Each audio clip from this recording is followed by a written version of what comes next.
Welcome, everybody, to today's episode of the Redzone Report. I am your host, Izzy, and the show is brought to you by PLB Sports and Entertainment, the makers of Josh's Jacks, the JA17 line of coffee, and the Diggs 14 line of hot sauces. Please enjoy the show.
Welcome, everybody, to the Redzone Report. I am your host, Izzy.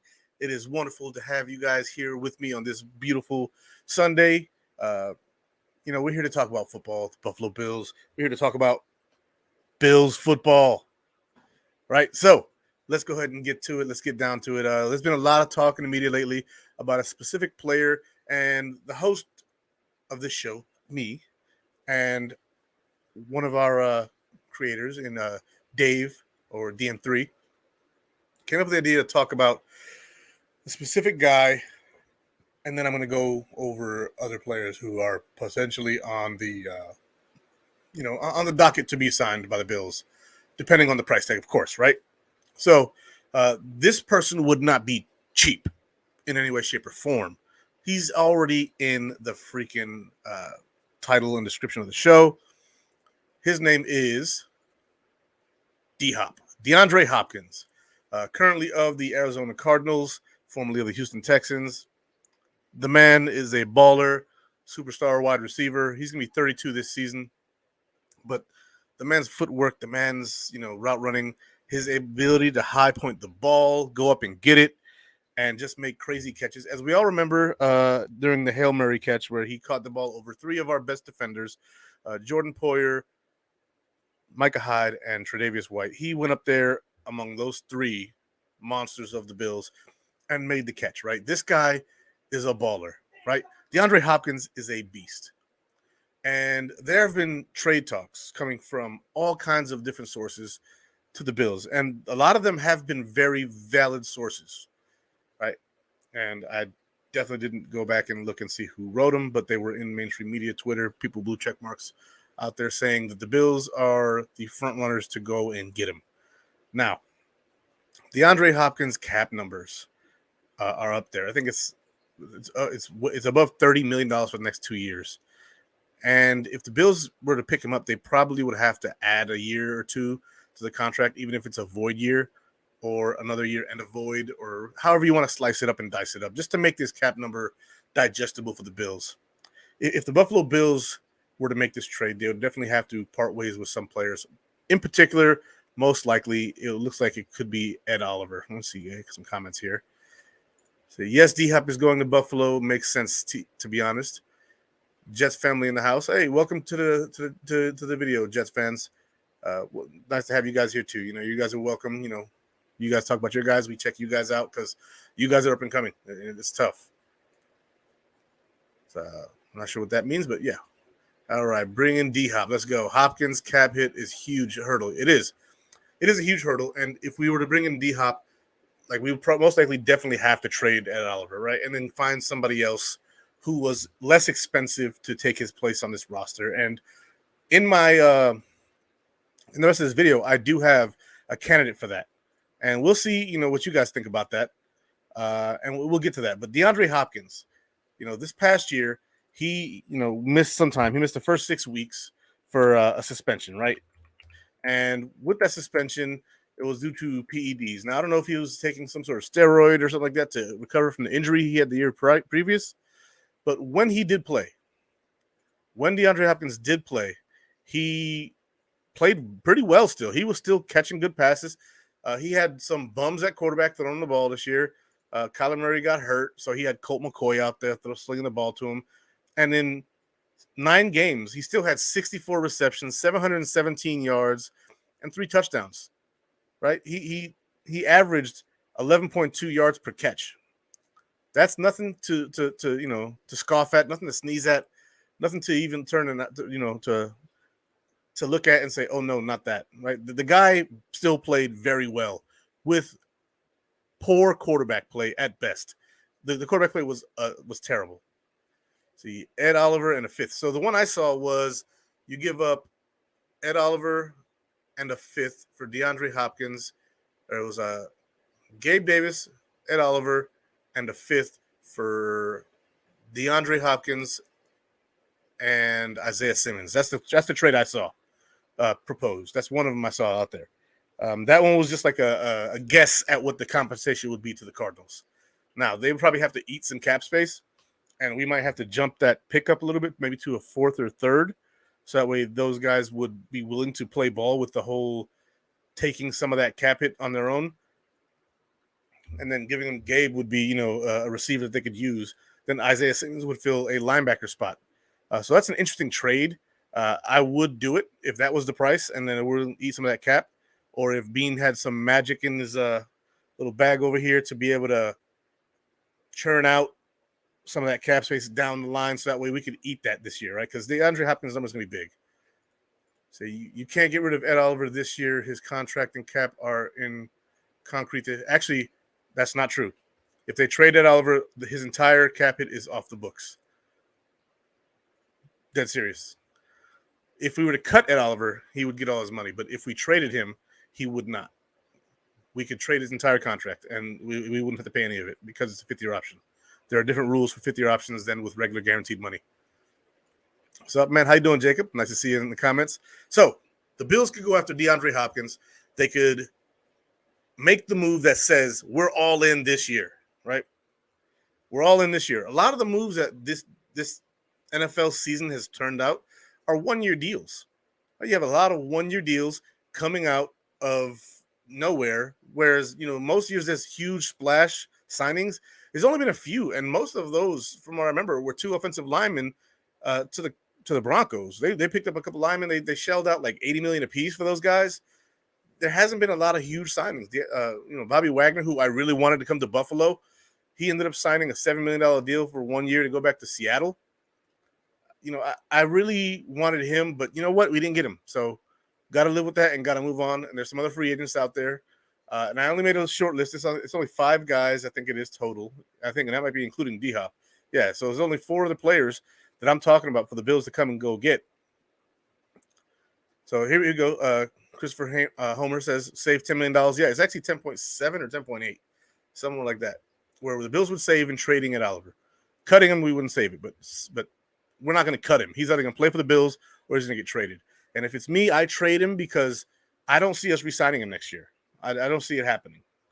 He's too dependent on having a one technique and an outside edge rusher to really, to really be effective. He has to have, a good guy on both sides for him to be effective. Is he a dog? Yeah. Is he disruptive? Yeah. Is he good at punching up the middle? Yes. Is he good at causing havoc? Yes. Is he good at getting hurries? Yes. Is he good at getting sacks? No. That's where the problem with him is. He's got kind of that Jerry Hughes thing where he can get in the backfield. He can disrupt the play, but he only had 4 sacks last year. Give me 1 second, please.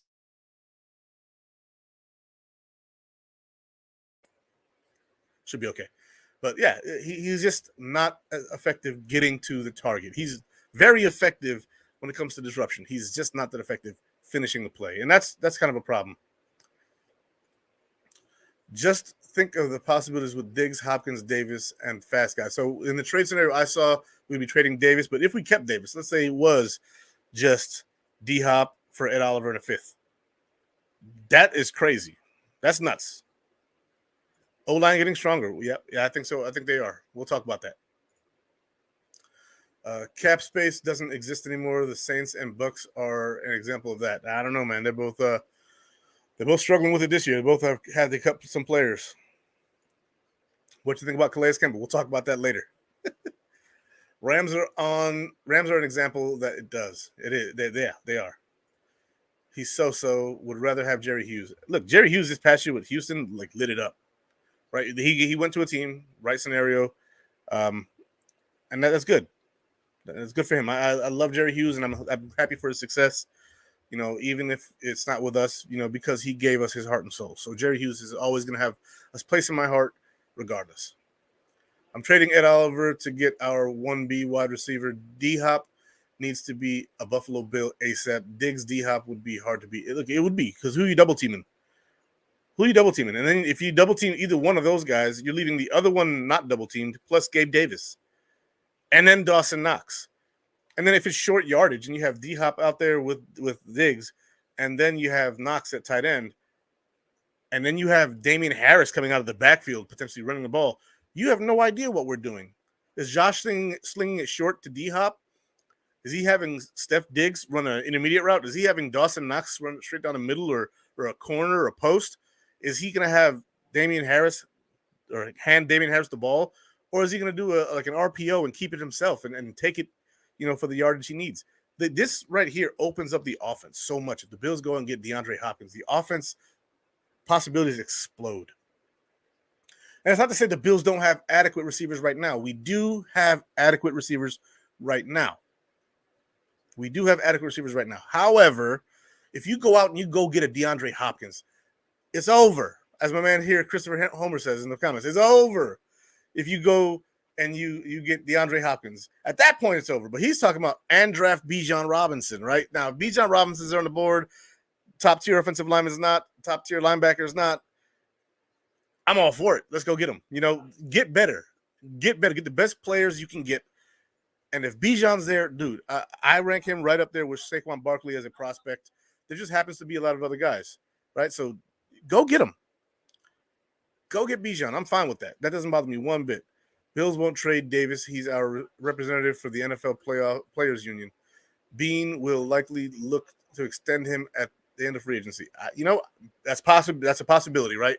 I could be totally wrong. However, it doesn't matter what he holds as a member of the Bills representation for the Players Association.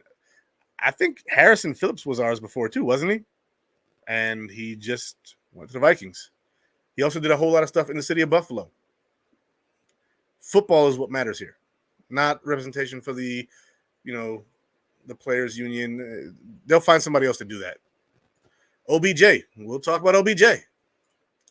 Nope. Draft Washington. Washington who? Be specific to the player. Position, player, and team. If you can, sir. Cincinnati has 3 legit receivers that haven't been able to get it done. Signing DHop guarantees nothing, but it does make us better. Agreed, right? So they have those receivers, but they haven't had the line. Like their line, as bad as it was, or as our line as bad as it was nowhere near as bad as theirs. Right? And they have the quarterback just like we do, but they had 3 stud receivers. Josh was doing what he did with 1 stud, an up-and-comer in Gabe Davis, Isaiah McKenzie, and Dawson Knox. Like the weapons were nowhere near equal. Hook Josh up. Give him what he needs. I really liked Rich Eisen's take for the Bills. If you want DHop, make it work and get it done. Exactly. Plus, we have Khalil Shakir. Look, Khalil Shakir, in my opinion, should be the penciled-in starter beginning of the season at slot. He should be the guy who Hardy and Sherfield should be battling out for the slot receiver spot, right? Davis is kind of that plug him in. Like if DHop is to come out the field for a second, you put Davis out there. Diggs is to come out the field for a second, you put Davis out there. If the slots not going out there, like Shakir's can't really go out there on that play, and you need another receiver out there, you throw Davis out there. Regardless if Sherfield and or Hardy are activated, right? Doesn't matter. You put your best receiver out there. Davis can play inside and outside. So can Shakir. It makes the offense more multiple. It makes it much more tricky for players on the defensive side of the ball to read what the Bills are doing on offense. It makes us so tricky. I love it. Tight end Darnell Washington. Okay, so I don't mind a tight end, but I don't think I want one in the first round. It's not really where I'm at. He's been training with Eric Moulds. Are we talking about Davis is training with Eric Moulds? Because if that's the case, cool. Because Eric Moulds was a stud. I want anyone that will take us to the Super Bowl. I'm with you there. I want anyone who help us win the Super Bowl. Jacob, that's just me. I want to get there. I want to win. We've been there before. I'd rather not go to the Super Bowl if we're not going to win it. Last thing I want is another Bills Super Bowl loss. Right? That's just where I stand on that. I would rather lose to the Bengals in the divisional round than go to the Super Bowl and lose to the Eagles. This is how I feel about it. Then the whole NFC East will have beaten us in the Super Bowl. No thanks. Shakir was training with Eric Moulds. That is nice. That is nice. Love that. Training with the legend. We would have to trade up to get Washington.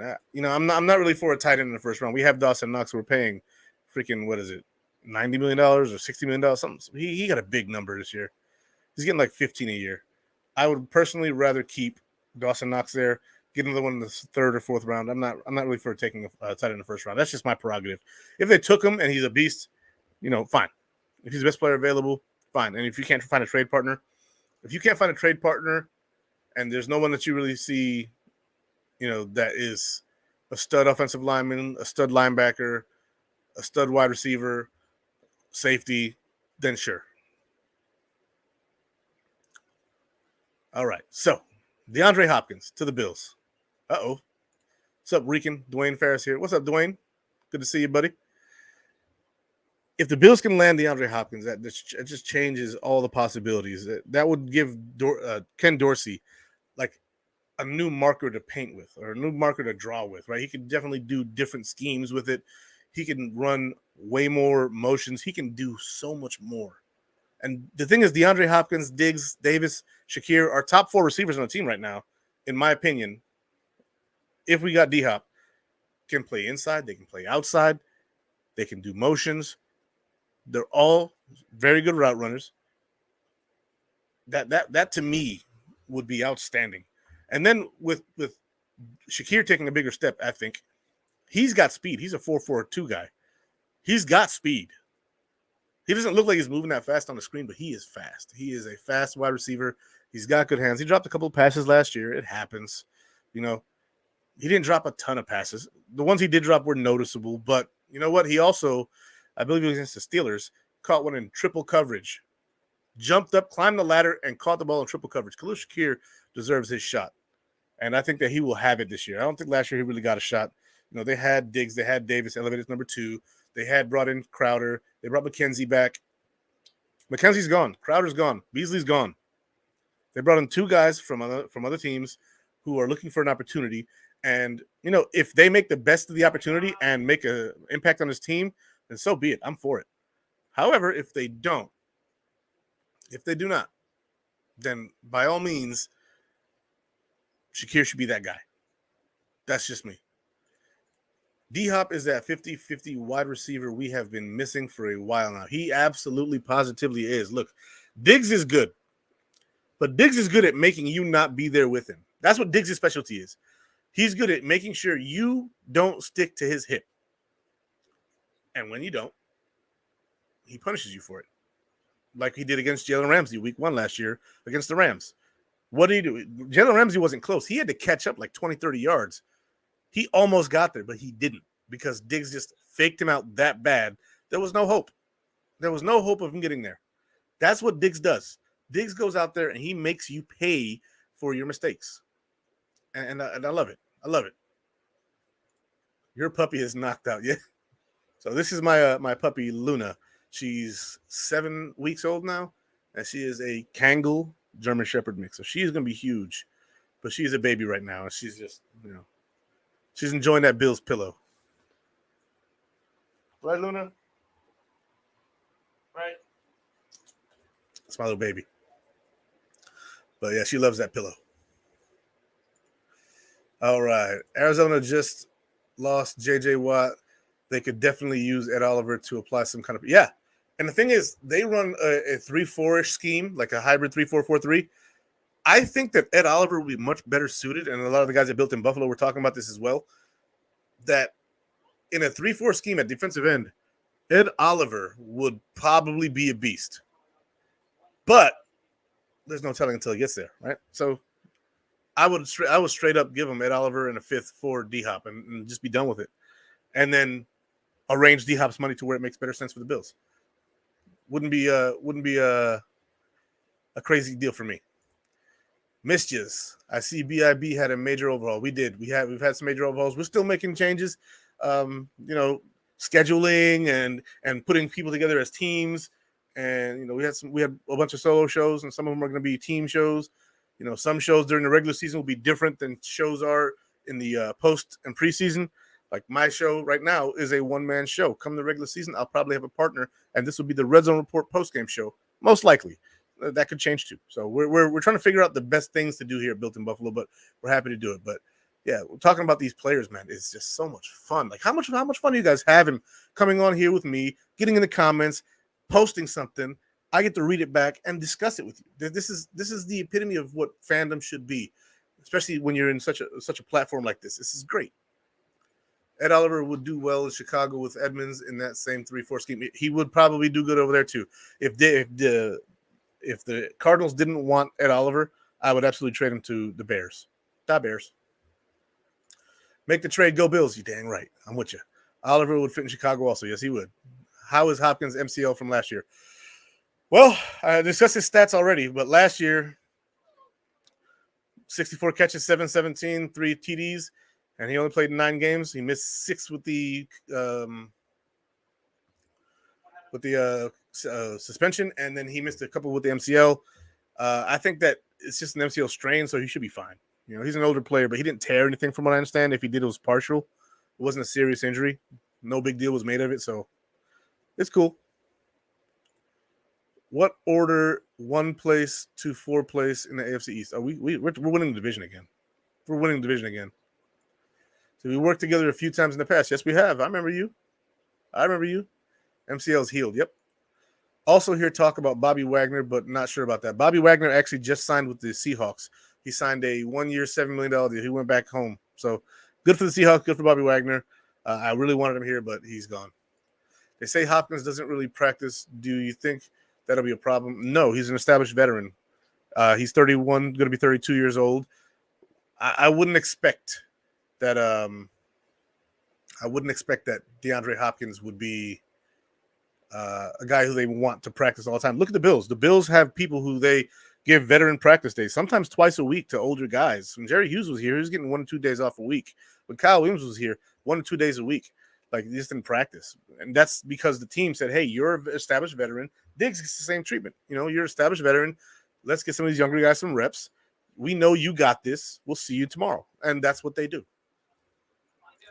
Do miss hearing A. Rich, though. So he is one of the potential candidates to join me on the post-game shows during the season. Very excited about it. Love A. Rich. He actually just moved, and they're still settling in, but he's starting to pick up slack back, where he used to be. So expect to see more of A. Rich. Love A. Rich. That's my guy right there. Talked to him today on the phone, just discussing stuff. And, yeah, I would expect to see more of him. So be prepared.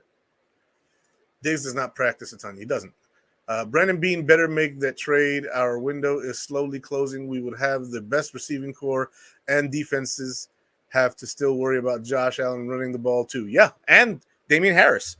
So if you have Damian Harris on the field and we need 1 yard, who's getting the ball, Josh or Damian?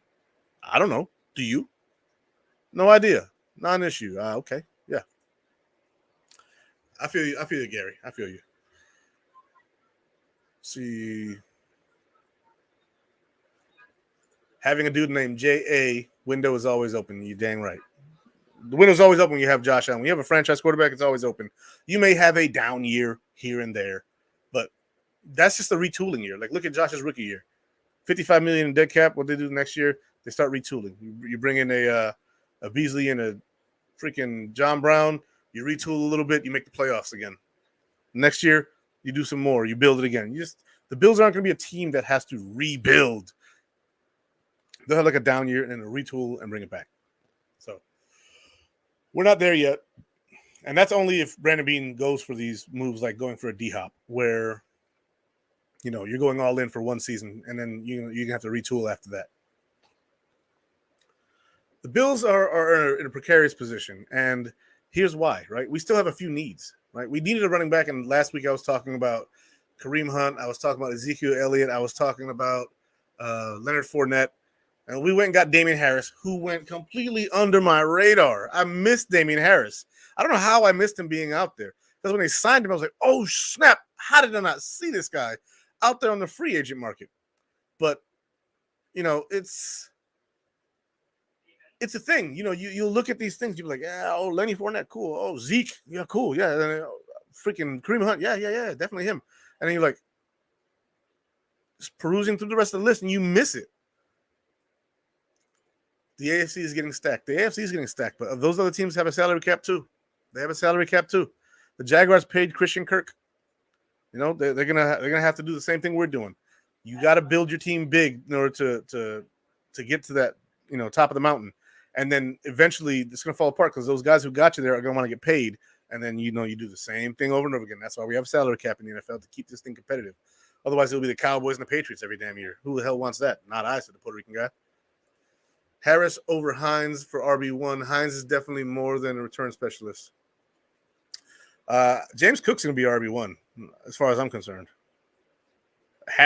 Hines is good. RB2 definitely, but RB1 is probably going to be James Cook. I see between the 20s, it's going to be James Cook most of the time. You'll see Hines out there for passing downs and then short yardage and outside the 20s, so the red zone basically, you're going to see Damian Harris. That's where I see it. What protection for Josh Allen? The line was Swiss cheese last year. So the line last year was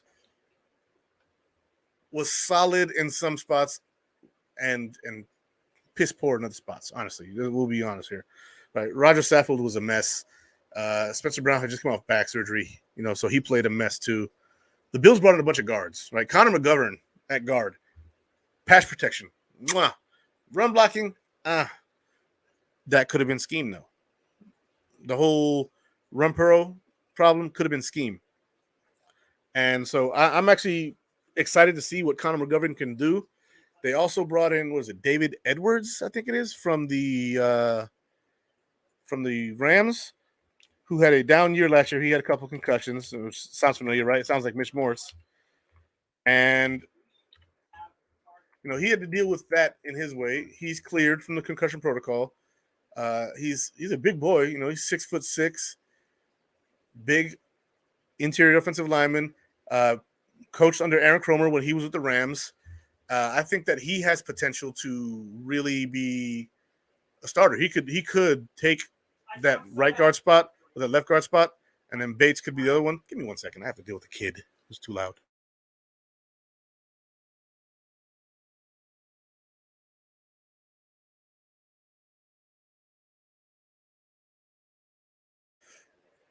Oh, he's too loud. Jesus. Anyway, she's up now. Everybody say hi to little Luna. Say hello. Anyway, we'll put her back over here. You go ahead and lay down, Luna. Hopefully she doesn't pee on my couch. Okay, want to get down? Get down. Yep. Looking for water. Anyways, so the offensive line, I think that the Bills have brought in a bunch of players. And a lot of times the players you bring in are not guys that right? They're not big guys. They're not the freaking Larry Tunsil's. They're not the freaking, Alex Kappas. They're not the, I think, right name there. They're not the Wins or, just the big name guys, the Powers and the Selmalus. But oftentimes a player will leave a team. They're relatively unknown, and they're just not great where they were, and then they blow up where they go, right? Like Wyatt Teller for the Bills. Like, we knew he was not going to be a starter here. We knew he was not going to make the team. So what do? You trade him. Now over in Cleveland, he's a stud. So it happens. It happens. Let's see. Don't think how are we going to get beat? So I think how is somebody okay? Possibly. I have high hopes for Cook. You and I both. I think James Cook is going to have an outstanding year. I think that James Cook is going to look really good, especially having more snaps and more reps and figuring out. Look, last year when he was hitting the hole, like he was doing way better than any of us really thought he was going to do. We thought that he was going to be a young player who just needed help, right? The first play he had was a fumble. He doesn't see another snap for like 3 games. I think James Cook's going to have an outstanding year. So we picked competition on the O-line. We need more competition for the right tackle position. Agreed. I could see us taking the right tackle somewhere, second round on. Anywhere in that draft. Damian Harris will be the starter and James Cook will get the most snaps.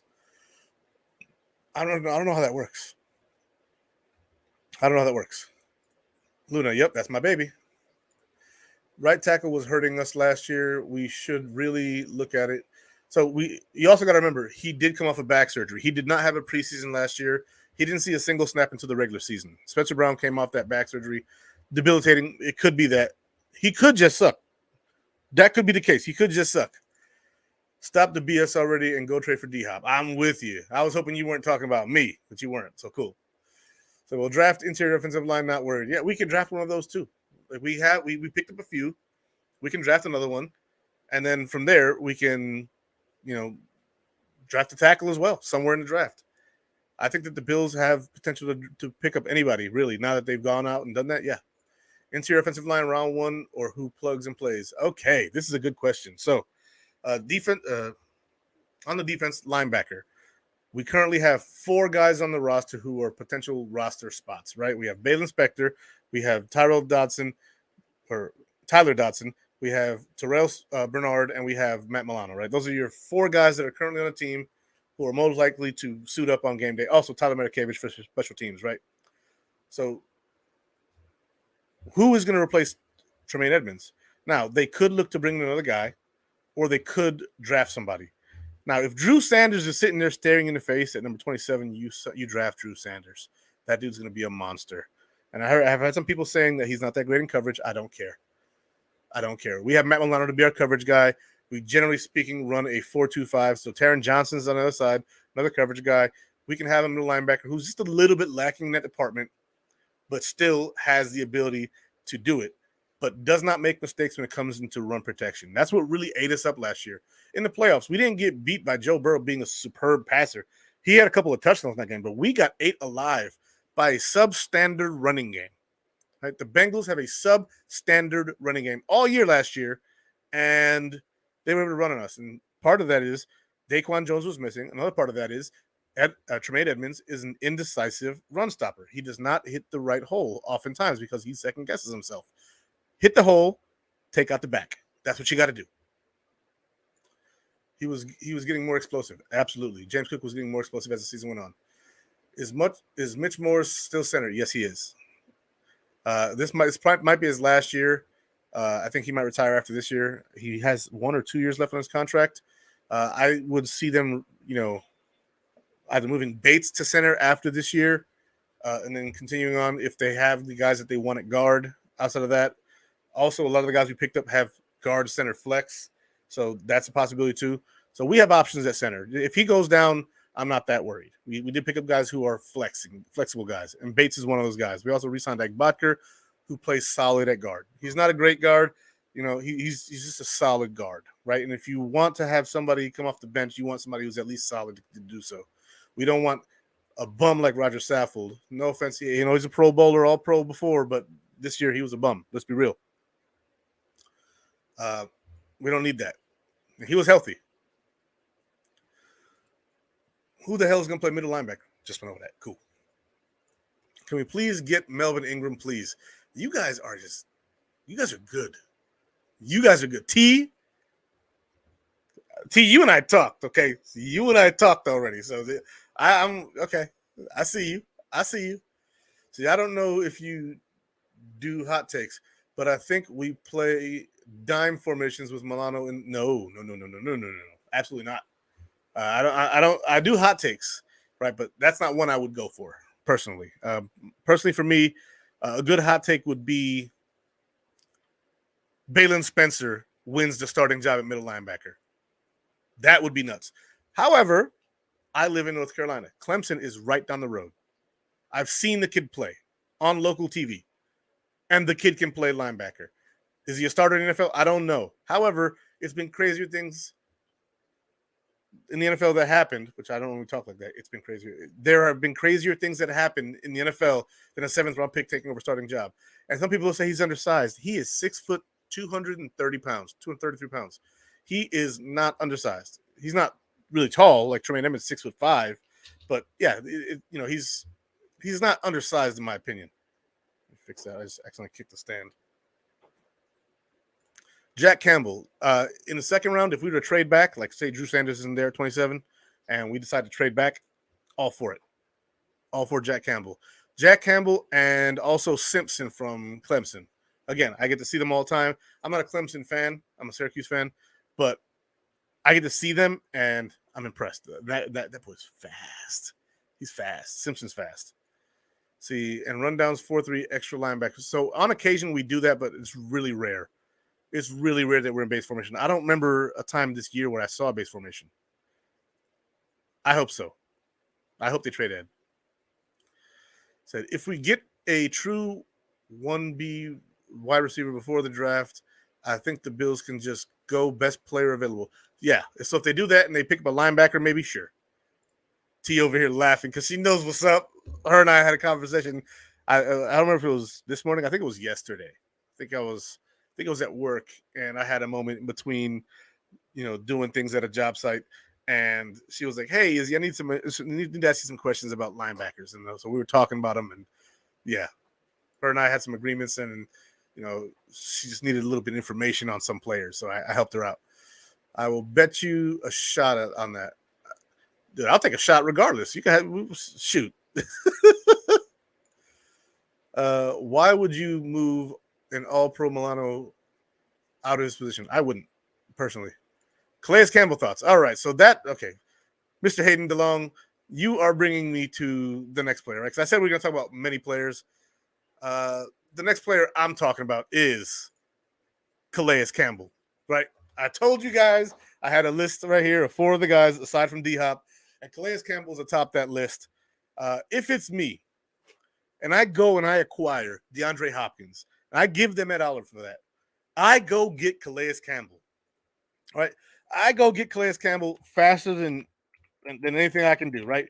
That man is still productive. Still productive. Like, he is 300 pounds. He's 6'8", so he's not short. He is not lacking for size, right? He's just not. He'd be a perfect 1-tech in our defense.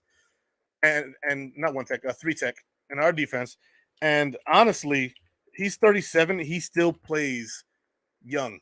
This past year, I'm going to pull up his numbers here. His overall PFF rating was a 77.2. Run defense, 71.5. Pass rush, 71.9. Okay? The man had 6 sacks, 17 hurries, and 34 total quarterback pressures. Give me Calais Campbell all day, every day. I will take it. I like that move. Hell yeah, he's a beast. You're damn right he's a beast. It's Calais Campbell.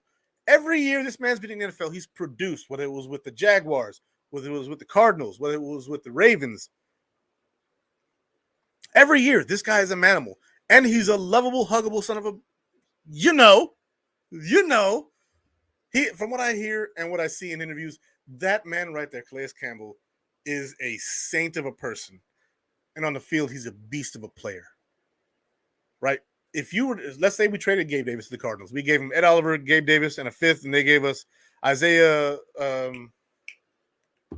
what's his name again? Linebacker, Isaiah Simmons, right? And DHop, right? So we got that package. And we're not worried about linebacker at the point, right? But we do have a whole defensive tackle. You go and you get Calais Campbell immediately, right then and there. First of all, he's played with Isaiah Simmons before. So they have familiarity. Then you get this big, huggable, lovable character off the field who can take over Gabe Davis's spot as our representative to the players union, and you fill the the 3 technique spot with a player who knows what the hell he's doing. I would love that. He is probably my favorite free agent that we could go after once you make the DHop move, because you can save that $10.8 million getting rid of Ed Oliver, and a portion of that, probably around $5 million, maybe if you give him 2 years in a void year, or 1 year in a void year like we did to Emmanuel Sanders, you can give him $10 million in a void year after that to split it right down Broadway. Call it a day. You go get your guy, and then you kick that, little financial down the road a little bit, because the cap's going to keep growing. That Disney, Amazon money is going to keep growing. I'm telling you, that move is it for me. That would be it for me. Doesn't mean you don't still draft. Yeah, absolutely. You still draft one. Look, if you get Isaiah Simmons, DHop, and Calais Campbell, dude, you can draft whatever the hell you want. I don't care at that point. I don't care. You can go guard, you can go tackle, you can go linebacker, you can go defensive tackle. Whatever is the best player available in every spot in the draft is open at that point. That is my ideal offseason from this point forward. With the moves that were made, the ones that I wanted to happen that didn't happen, the ideal moves for me were to go and get Bobby Wagner. Didn't happen. He's a Seahawk again, right? Go get Kareem Hunt. We didn't go get him. We got Damian Harris, right? Who's an excellent pass blocker and good short yardage, and that man never gives up on a run play. We went and got Connor McGovern, who may not be that great at run blocking, but the man can pass block his ass off. We went and got freaking David Edwards from the Rams, who last year, due to injury, he had kind of a down year. He had a really down year. But the year before that, that man was outstanding. I'll pull up David Edwards' numbers right here. David Edwards. I really like that move. David Edwards, who's a 5th-round pick for the Rams. He's been there for 3 years. They let him go down. This past year, his PFF grade was 58.2, pass blocking 27.8, run blocking 75.6. He was hurt this year. Had a concussion, tried playing through it, had another concussion, and they sat his butt down. You go back to the year before that, 2021. David Edwards, overall score 66.9, pass blocking 70.1, run blocking 64 even. I really like the David Edwards move. When I first looked him up, I was like, oh, he was bad last year. And I was like, you know what? Bean doesn't just go out and sign bad players, for no reason, right? Like he usually tries to get guys who give us some sort of compatibility, right? When I looked deeper on David Edwards, very impressed. Very impressed. Do you think Trey will be back his old self? I really hope so. There's no telling. If he is 75% to 80% of what he was before the knee, I'm cool. Absolutely cool. I think Kaiir Elam is going to take a big step this year. Last year, early in the year, very green, not so great at zone. Then later in the year, he started coming on, starting getting some interceptions, started getting more playing time in the postseason. He saw more time. Kaiir Elam, to me, is very impressive because of his ability to learn, adapt, and his willingness to put in the work. To me, that was key. Very key in getting him together, right? Kaiir Elam, I actually mocked him to the Bills last year, like 3 times. I don't know if you guys remember that, but I actually had him mocked to the Bills. So, yay me. Although, in most mock drafts, he was taken before I got there, and he was the guy left. But I did mock him to the Bills. I didn't pass him up for some other position. I mocked Kaiir Elam to the Bills. Hit that damn like button. You are damn right. Come on, guys. Hit me with that like. I got 19 of them from what I can see up here. Help me out. Help Built in Buffalo out. We love you guys. See, both guard signings were good, though. Good in my opinion. I agree. Izzy, pull up the numbers for Bates and compare it to Edwards. Okay. So we're talking about Bates this year or last year? Well, I'll pull up Bates anyway. We'll compare both, right? Just because. But Edwards in 2021 was very nice. Ryan Bates. I know Ryan Bates actually tested in the 60s, but he actually did not test poorly. Ryan Bates. Overall grade 61.8, pass blocking 61.5, run blocking 59.1. All average grades. Sacks allowed 1. He only allowed 4 QB hits. He allowed 28 pressures, but he also had Spencer Brown's injured butt next to him, and he only committed 3 penalties. So yeah, Ryan Bates was actually very solid last year, very solid. Second Miami game, Elam matched up against Hill really well, and here's the thing: Elam is fast. He ran a 4.39, right? If you look at the playoffs in 2021, right, we saw the Bengals, we saw the Chiefs, right? We had Dane Jackson and we had Levi Wallace starting a corner, right? We were not built to face off against Byron Pringle, Miko Hardman, and freaking Tyreek Hill. We just were not equipped for that, right? Those guys were just burning us. And Gabe Davis was burning them, right? Gabe Davis was just getting past them, toasting them all day, right? That game came down to that because our corners were too slow. Then they saw the Bengals in the next game, right? Both their corners are 4.4 and 4.4, 4.4 even and 4.44 corners. Much faster than our 4.6 guys and Dane Jackson and Levi Wallace. They had the speed to match up. Kaiir Elam has the speed to match up. He has the speed. He's fast enough to stick with those guys, Waddle and Hill. Is he as fast as them? No. Does he have the speed to keep up? Yes. Kaiir Elam is very fast, and he's a hard worker. You can't ask for a better prospect than that, other than like Sauce Gardner, who just is the most talented player I've seen at corner since freaking Revis Island, Darrelle Revis for the Jets. It's crazy how good the Jets are at drafting corners. That's nuts. It's nuts. Like getting the best corner ever, like twice in the same 20 years. That's craziness. It's nuts. Because Revis was drafted back in what? 03, 04? And then it might have been 05. And then now Sauce Gardner. Like, it's crazy. Elam is a student of the game, like J.A. Yes. Elam has long arms too, helps. Yeah, he's a long corner. A lot like Sauce Gardner. Sauce Gardner is a very long corner. Very long corner. I'm very happy to have him. But guys, we're going to move on to the next player that I have on my list, right? Next player I have on my list is Melvin Ingram, who T. Estelle from the NY Up Not Your Average podcast, who I hope to join her show sometime soon, as a guest. Melvin Ingram is a guy who, in this defense, would remind me a lot of Lorenzo Alexander in his role. He's a savvy veteran, older guy who can get out there, rush the passer. He can hit lanes. He can cover a little bit, like Lorenzo. Lorenzo was not a good coverage guy. He was not a coverage specialist, but he could do it a little bit. This guy right here would be the next coming of Lorenzo Alexander in this defense for me. I really liked Melvin Ingram. I actually wanted him last year. When we got Von Miller, I was like, cool, now go get Melvin Ingram so we can have Milano, we can have Edmonds, and then we can have a Lorenzo Alexander type guy to supplement that role that we've been missing since Lorenzo retired. Like, who doesn't miss Lorenzo Alexander? Because I sure as hell do. I know Tremaine Edmonds did, and I know Matt Milano did. Go get another guy. This guy's going to be cheap as heck. He's an older pass rusher / run stopper. And to me, this guy right here would help you for 1 year. If you want to go win the Super Bowl now, you not only have to make the big splash move and go in to get DeAndre Hopkins, you also have to go out and get yourself a guy who is less expensive but still highly productive. So like a Melvin Ingram or a Justin Houston. The thing is, Justin Houston is a hand in the dirt guy.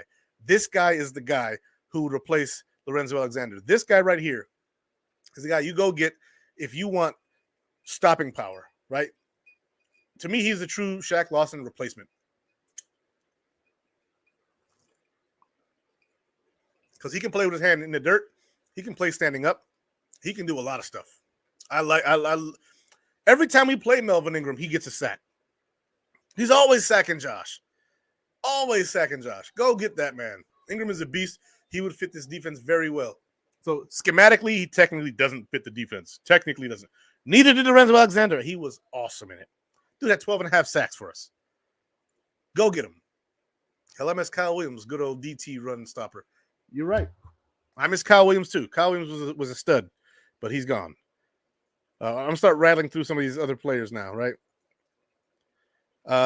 Next guy, right? We're talking about linebackers. So let's say we go to the Cardinals and we don't give him Gabe Davis. We don't get Isaiah Simmons. It's just Ed Oliver and a fifth for DHop, right? That's all we do. Ed Oliver, you get DHop and you give him a fifth. Now you have one less draft pick. So what do? You sign a linebacker like Anthony Walker, who this past year was injured, but while he was on the field, he played pretty well. He had good numbers, good coverage linebacker. He would be a direct Tremaine Edmonds replacement type of guy. I'll pull up his numbers from the last couple of years. This past year, his overall grade was an 82. His coverage grade was a 90. But run defense was a 56.2. Pass rush was a 55. He only played in a couple games. He had 10 solo tackles, 3 assisted tackles, and 2 missed tackles. That's it. So he made 13 tackles and he missed 2. He only allowed a passer rate of 64.6 as a linebacker. Okay. This would be a guy I would go after if we couldn't pull off the Isaiah Simmons and DeAndre Hopkins for Gabe Davis and Ed Oliver. So you don't get the linebacker, so you got to supplement that in free agency. You go get this guy right here. You go get this guy. You try and free up some more space, and you try and go get Calais Campbell as well. That way you can go in the draft. No worries, right? But this guy right here, now that he's healthy, you can go get him. And I'll take a look at his stats from the year before, right? Because the good thing about PFF is it gives you his grades and it gives you his stats. So 2021, overall 69.1, run defense 51.2, pass rush 68, coverage 78.2. So his pass rush grades have maintained themselves and been solid. He has 74 solo tackles, 32 assisted tackles, 37 stops, 1 sack, and 11 missed tackles. Okay, so over 100 tackles, 11 missed tackles. I'll take it.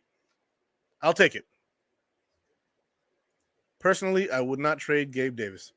I personally would. Here's why. Gabe Davis's catch percentage is very low. It's like 51, 52%, right? Of all the throws thrown to him, he catches 51 to 52% this past year. Overall, his best year was 56%. And I think that was his rookie year. Once he started getting more snaps and more attention, that number's come down some. It hasn't gone up. His overall stats have gone up. He's caught more yards, more passes. Touchdowns stay about the same. He had 7 this year. He had 7 another year. He is going to command a pretty big salary. He's going to command $14, $15 million a year. I don't see the Bills paying it. I see us losing him. I don't see it happening. The Bills are going to have to do this whole refresh thing, right? And you also drafted Khalil Shakir, who is right around the same size as Gabe Davis. He's not quite as hefty as Gabe. Gabe's like 220, and Shakir's like 210. But they've already started the process of replacing Gabe Davis with somebody else, right? You already saw what happened when you made Gabe the number 2. It was both ugly and beautiful at the same time. Personally, I would not be totally against trading him. I'm also not totally for it. So whatever they do, I just need them to make smart moves. But I don't see us re-signing Gabe Davis, and I don't see us re-signing Ed Oliver. Those are 2 guys I don't see getting extensions in Buffalo, personally. And it's not because they're not talented. It's not because they don't have physical ability. It's not because they're not fast or strong, or it's because they just are not meeting the standard that I would expect for a player who gets an extension, especially one that's going to pay that much. Also, Gabe's got a very weird catching motion. He's got a kind of a gator chomp type motion. It works sometimes, but this is the NFL. You gotta make the diamond, man. You gotta diamond that ball in. So personally, I'm neither for or against trading Gabe Davis, but I would do it. I would also keep him under the right circumstances, but I would definitely not be opposed to trading Gabe Davis. So that's where I stand. I'm kind of neutral on that. But if I get the right compensation, if I get a second round pick, bye. So the last player on my list of guys is, of course, the notorious Odell Beckham Jr. Now, guys, he has been on our radar since last year. If we can't swing the DeAndre Hopkins trade, this guy's still out there. And if we can somehow afford to give DeAndre Hopkins $15 million for this year, and Odell Beckham has already come out and said, he said, I'm not asking for $20 million, but I'm definitely not taking 4. If there is a possibility that we could swing, get DeAndre Hopkins. Right? Now let me look at his cap because I want to be exactly accurate.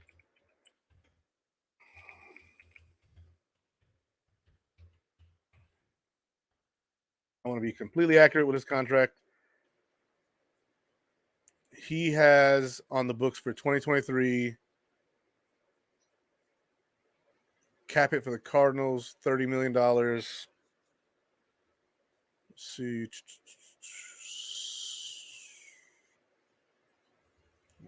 This is. Let's see. Free agent, no. 30 and 26 million. So it's like $36 million for the next 2 years total. That's their cap hit for the Cardinals because they've kicked so much down the road that if they trade him, then that's what he's got.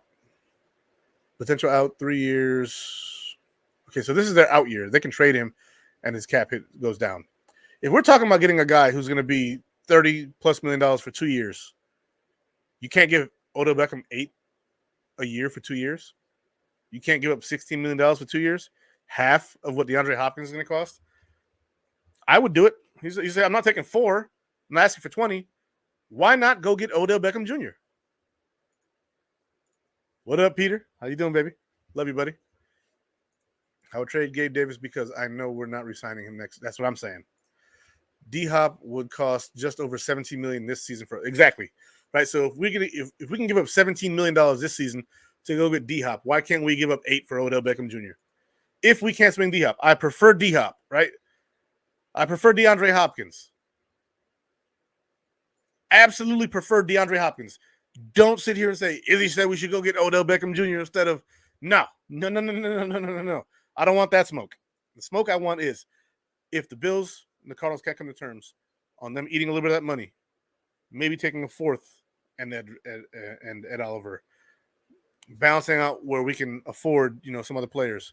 If that can't happen, you find a trade partner for Ed Oliver. You get him off your freaking books. You go sign Calais Campbell. You go sign Odell Beckham Jr. and you make it freaking work, right? You got to make something work. Something has to happen.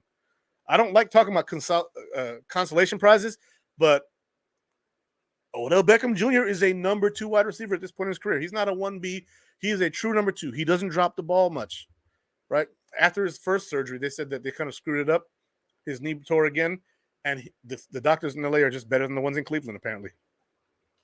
So his knee should be perfectly fine. He should be well recovered after a year off, year plus. I go after Odell Beckham Jr. if I can't get DHop. If you trade Oliver and Davis for DHop, I'm doing that. I'm with you. Trade them both. Get DHop and Isaiah Simmons. I'm a happy camper. Let's go.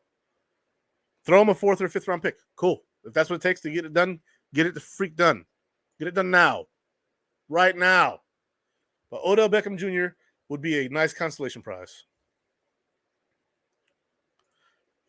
No. So if I can't get OBJ and I can't get DHop, I have to keep Davis. I can't go out there without a number 2 receiver. It's not possible. At that point, your hands are tied. Your hands are tied. Unless you can find a trade partner and go get somebody else who was hurt last year. Like the Rams are cutting everybody.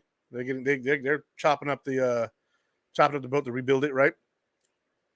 I don't think Cooper Kupp's in the trade block, but I'd give up a 2 and Gabe Davis for Cooper Kupp all day, every day. I'm not saying it's going to happen, and I think it's highly unlikely. But I'm saying if someone's out there like that, or if you can go get Tyler Lockett for a 3rd round pick. We'll give you Gabe Davis and a 6th. Give me Tyler Lockett. I'll take that all day, every day. All day, every day. Like, to me, yeah, exactly. Here's Josh Richardson right here. Gabe Davis is not a true number 2. I agree, which is why you go after DHop. So the only reason why we're going after DeAndre Hopkins is because Gabe is clearly not a true number 2. He drops too many passes. At one point last year, he was up to 17% of his passes dropped. I'm going to pull up the numbers exactly, right? And I'll tell you. Dave Davis. Put up and then I'll actually share the window with you guys so you guys can see it.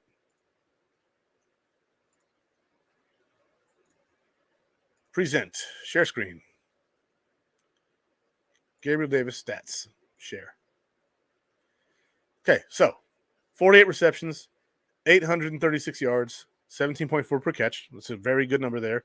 7 TDs, fantasy points 123.6. No one cares about that right now. We're talking about team success. So, year 1 in Buffalo, right here. 35 receptions, 599 yards, 7 touchdowns. Right? So the 7 touchdowns, he had 7, 6, and 7. 599 yards, 549 yards, 863. So his yards went down and then back up. His receptions, 35, 35, 48. So his receptions went up. His catch percentage. So of all the passes thrown him, all his targets, his first year, he caught 56.5% of his throws that he was targeted on. The next year, 55.6. So dropped almost a full percent. This year, he dropped 4%, 51.6. He dropped 4% from 55.6 to 51.6% of his catches. That's a problem. It's a problem.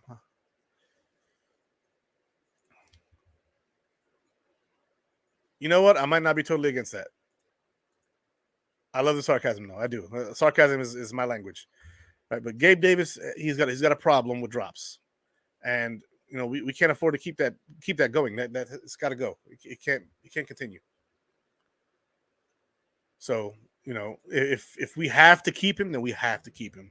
If we can't find a way to work around it, and the money doesn't make sense, and Brandon Beane is just not able to swing that trade and get who we want, then it is what it is. But if we can get a DHop, if we can get an OBJ, if we can get a Tyler Lockett, if we can get a Mike Evans. I'll trade Gabe to Tampa Bay for the 4th round pick right now. Get Mike Evans. Compared him with Diggs to show the number comparison. Okay, it's a good idea. No Football Reference. Stephon Diggs. Boom. Let's go ahead and share that again.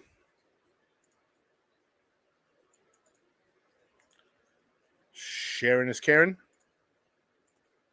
Steph Diggs, 108 receptions, 1,429 yards, 11 touchdowns. One of his best years. 13.2 yards per reception. So in all his years with the Bills, all 3 years. Year 1, 127 catches, 1,500 yards, 8 touchdowns. Catch percentage of 76.5. Year 2, 103 catches, 1,225 yards, 10 touchdowns, 62.8 completion percentage or reception percentage. Last year, 154 receptions or targets, 108 catches, 1,429 yards, 11 touchdowns, 70.1 catch percentage.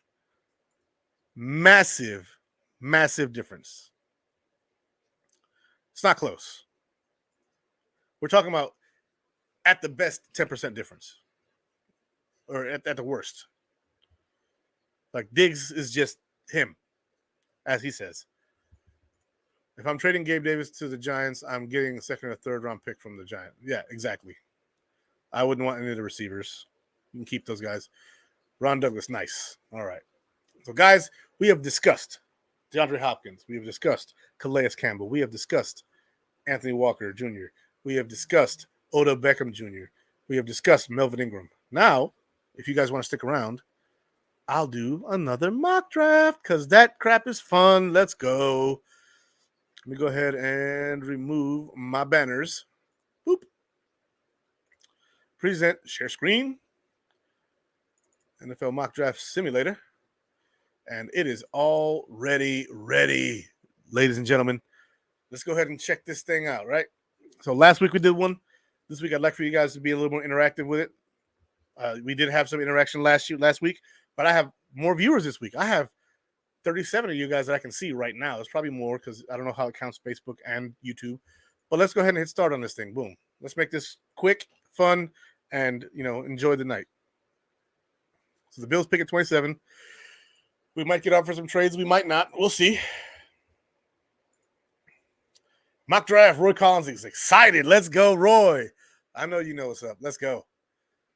Let's go. Mock draft simulator. So the Lions are offering us their second round pick at 48, the third round pick at 81, and their sixth round pick plus a next year pick. I don't know if I really want to do all that. The Titans are offering us their 2 at 41 and their 6 at 186 plus a pick next year. I'm not really interested in next year's picks. So, yeah. I think I'm going to stick around where we're at. I don't think I'm going to move here. So, guys, we stick around here at 27. We got some players on the board, baby. We got quarterback Anthony Richardson somehow still there. Don't know how. Like I said, I did my first mock draft yesterday. It was terrible. Hey, man, we can't all be, mock draft beasts and stuff. Anthony Richardson, Bijan Robinson, Brian Branch, Michael Mayer, and Kalijah Kancey. Those are the guys on the board. The man says a DE or DT. I don't know about all that. We drafted a defensive end the last, 2 of the last 3 years, rounds 1 and 2. Yeah. I tire of that. Come on, guys. What do you guys think? Honestly, I'm looking at Bijan and Kalijah Kancey from Pittsburgh. If we end up trading away at Oliver and we bring in the Calais Campbell, we're going to want another guy to be a 3-tech. Bijan there at 27, you gotta take him, I feel. Okay, so we got one Bijan, we got one safety cornerback. I'm not taking a cornerback. I might take a safety. Brian Branch is on the board, so for me, it's between those 3. It's between Brian Branch, Kalijah Kancey, and Bijan Robinson. Bijan Robinson is the 12th ranked player in this draft. I got Bijan. I got 2 Bijans. Come on, guys, help me out. Where we going? We can always go to another position round 2, obviously. I'll give another 15 seconds for some more plugins. Come on, guys. Give me some hits. Ooh, yeah, the back just popped real nice. Let's go. See, Brian Branch, bring him to learn under the best safety duo in the league. Okay, so we have Brian Branch. We have safety corner here. So we have Ty right now for Bijan Robinson and then the safety. And we have one for the defensive tackle and Kalijah Kancey. So I love Bijan, but do we need him in the first? It's not about need, right? If we're saying that we made all the moves we made, right? We traded away Ed Oliver and Gabe Davis. We got Isaiah Simmons, and we got DeAndre Hopkins, right? And we picked up Calais Campbell. At this point in time, we can draft whatever the hell we want, right? Whatever we want, we can draft right now. We don't know that. I mean, I'm saying we don't know that, and we have to go by who's on the board right now. Right? Sometimes players fall. We don't know why. Sometimes they just fall. Running backs fall. Safeties fall. It is what it is. We got Richardson wouldn't be there, I don't think, but you never know. Lamar Jackson shouldn't have been there at 32, right? According to people, I thought he should have been drafted in the second round, but that's none of my business, right? Lamar Jackson shouldn't have been there at 32 to most people, so you just never know. Because I'm actually leaning more towards the Bijan Robinson. I think that the Bills could re-sign Micah Hyde for another year. They can go safety next year and have them learn next year. Or there's other safeties later in the draft that I really like Sidney Brown in the third round. I like him from Illinois. I also like the kid from TCU or Texas A&M. Sorry. I also like. I'm forgetting the player. Spacing out my mind. With Cook, Hines, and Harris, I'm saying a linebacker or offensive line would be the move. So it depends on who's on the board, right? So look at the board. Bijan Robinson, Brian Branch, Michael Mayer, Kalijah Kancey. There is an offensive tackle, Anton Harrison from Oklahoma up there. And there's DeJuan Jones, but I actually like the next round of offensive tackles. There's actually an offensive tackle from Syracuse who I like in the second or third round. So I think there's a lot of possibilities. Also, Hines is kind of expendable. Also, we're only carrying 3 backs right now. We only have 3 guys. I'm not saying it's a need thing, but if he's on the board, how do you pass him up if your roster is not having any glaring holes? Is anybody out there going to give me another pitch for somebody other than Bijan Robinson or Brian Branch? Because those are the 2 I'm leaning to right now.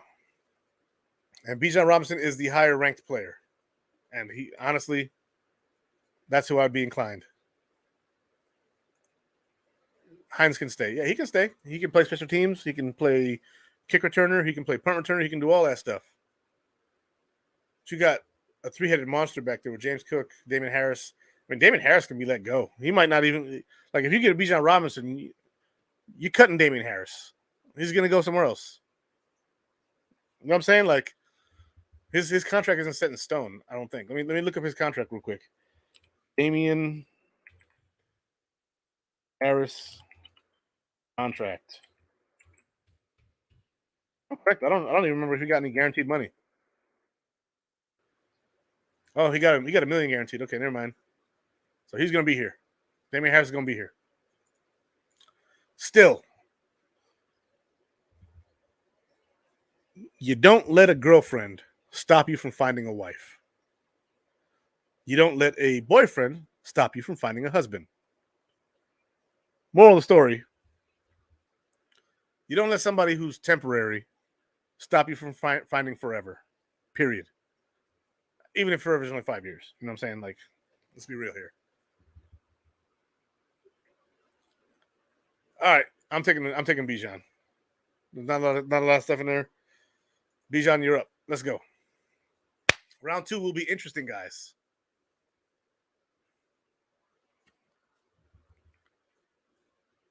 Is he gonna fall? Okay, so we have an offer from the Niners. No. No. No. No. Oh, maybe. No. Okay. So we're rejecting that. Rejecting that.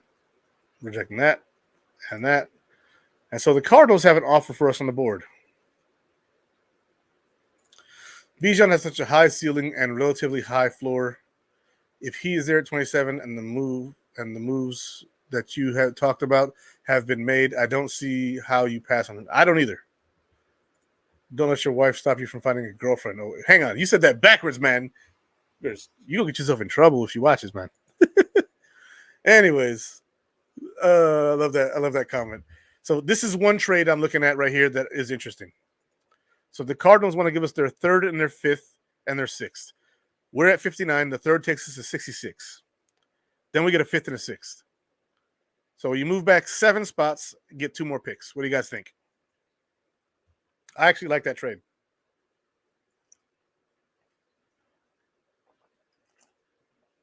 It also lowers the cap hit, on your draft class. Not by a ton, but it moves it from a 2nd round pick to a 3rd round pick. There's a big difference from a 1st round pick to a 2nd round pick. The top 10 picks are all higher paid, and you have the next 10, and then in the 2nd round is a big drop off. Agreed. And also, my sleeper wide receiver in this draft class is like a 6th round pick. It's actually Andre Iosivas from Princeton. I actually really like that prospect. He's, I think, 6'2", 205 pounds. He ran a 4.43 40-yard dash, and he has a 10-foot, 8-inch long jump with, I think it was a 39-inch vertical. So there are receivers that could be taken later in this draft that could be like the next Isaiah Hodgins, but with speed. Let's go ahead and accept the trade. So we move back. Get a couple extra picks. Nope. And no. So at 66, we have interior offensive lineman Cody Mouch from North Dakota State. We have offensive tackle from Syracuse, Matthew Bergeron, who is the one I was talking about. I really like him in the third round. We also have linebacker Deion Henley from Washington State, who I also like. He's a smaller guy, though. He's 6'2", 225 pounds, but he is sideline to sideline. He's good. But if we got Isaiah Simmons, do we need Dan Henley? I don't think we do. Also at safety, right here at 69, Sidney Brown, who I also really like. So, what are you guys thinking? Give me some input here. What do we got? Come on. We got some guys on the board. That look interesting. Cody Mouch and Matthew Bergeron are the two guys I'm looking at. We picked up a bunch of guards in free agency. We did not pick up a tackle. So a tackle would be interesting to me from Syracuse. The interior offensive lineman, Cody Mouch, I think is a center. Let me go ahead and look that up real quick while you guys, hit the comments. Cody Mouch. Combine prospect. Let's go. He is North Dakota State, redshirt senior, 6'5", 302 pounds, 32 inch and 3/8 or 32 and 3/8 inch arms. Hand size is 9 3/4. His prospect grade was 6.36 by NFL.com at the combine. His production score in college was a 77 out of 100, ranked 5th of all interior offensive linemen. His athleticism score was an 83 at the combine, ranked 5th as well, and his total score combined was 4th overall at an 83. I can share this with you if you guys want, but I can just read it off to you guys. I'm looking here, 40-yard dash, 508, which no one cares about, but his 10-yard split, 1.79. Vertical jump, no one cares. Broad jump, 9 feet. 3-cone drill, 733. 20-yard shuttle, 455, and benched 29 reps. Nice, solid bench. His comparison in the NFL is Alex Kappa by Lance Zierlein. So what are you guys thinking here? Let's see what you guys said in the comments. Got to stockpile the trenches. Yeah, I like that. Will we go in guard or are we going the tackle? That's the question here. Let me look at Bergeron too, Matthew Bergeron. So that gives you guys some more time to discuss. Bergeron.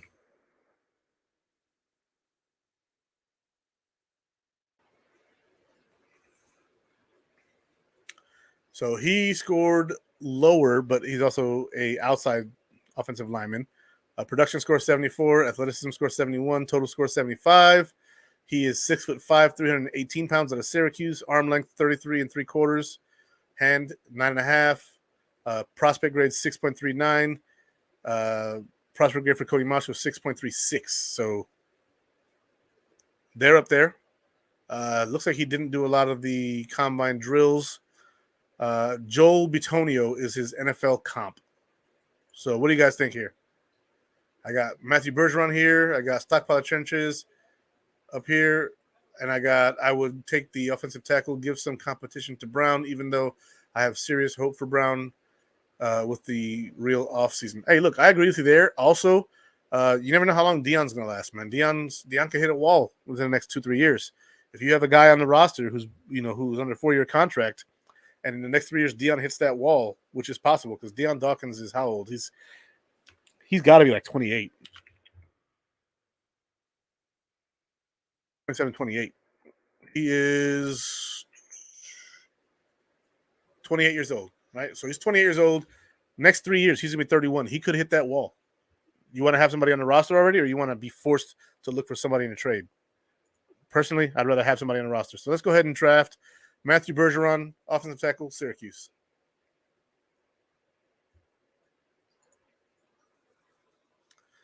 And you guys were pretty much consensus on the offensive tackle.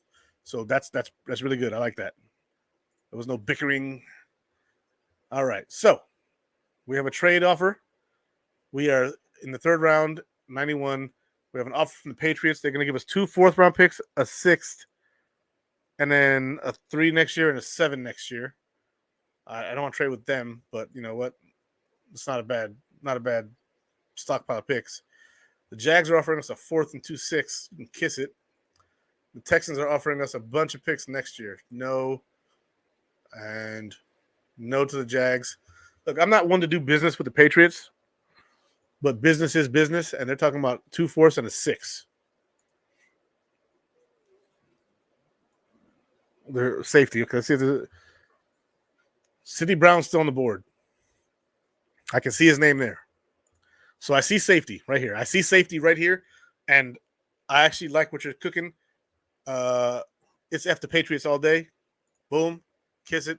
I'm not letting you guys get the guy. However, the linebacker is still on the board too. Deion Henley and Sidney Brown are both still on the board. We're at 91 and the 66th ranked player overall at linebacker and the 69th ranked player at safety still on the board. What you guys got? Sidney Brown, reject the trade. Boom. All right, you ain't got to tell me twice. I want Sidney Brown anyway. Let's go. Sidney Brown, 91. We got Isaiah Simmons. I don't need a linebacker right now, right? Plus, there will be others later in the draft, like the kid from Tulane, who I really like as well. I think he's going to be a 5th or 6th round pick. Look, it's F the Patriots all day. Let's go. All right. We're here at our pick 130. So wide receiver Parker Washington has somehow fallen to us. Running back from Tulane, Tajay Spears has fallen to us, but we don't need another running back. We just drafted Bijan. Sean Tucker from Syracuse is also there. Really don't need one of those. Also, Olusegun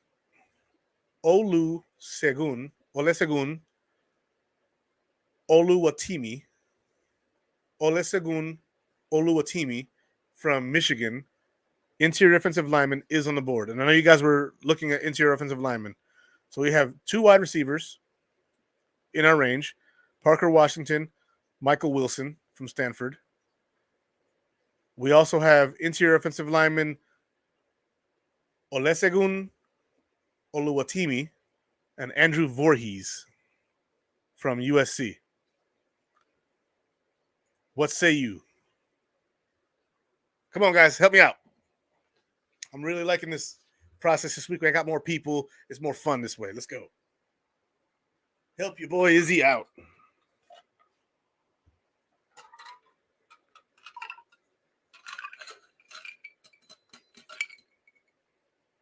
Cool. One way to keep drinks cold.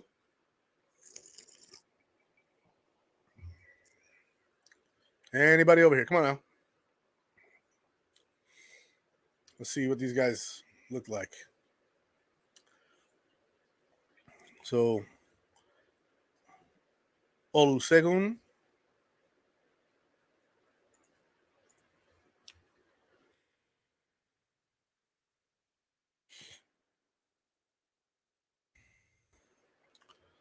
Oluwatimi.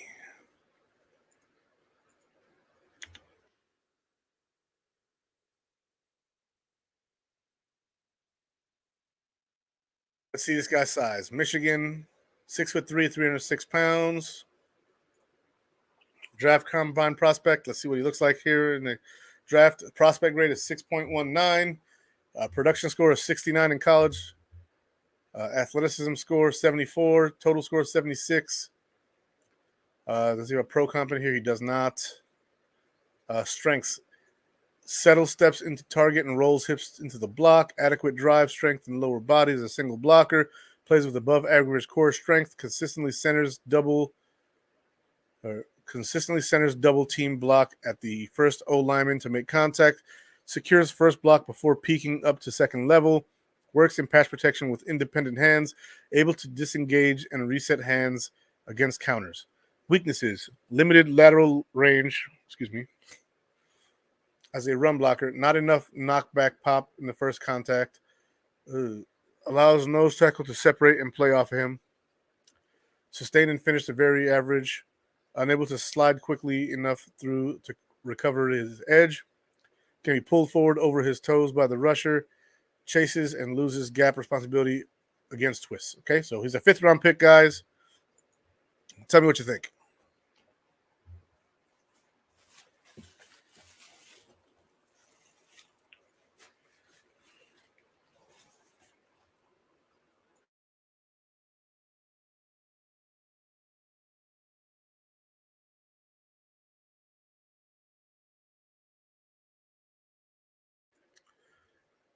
All right, so I got one right here. Interior offensive lineman from Michigan, consistent offensive line that has great block protection. I do enjoy that.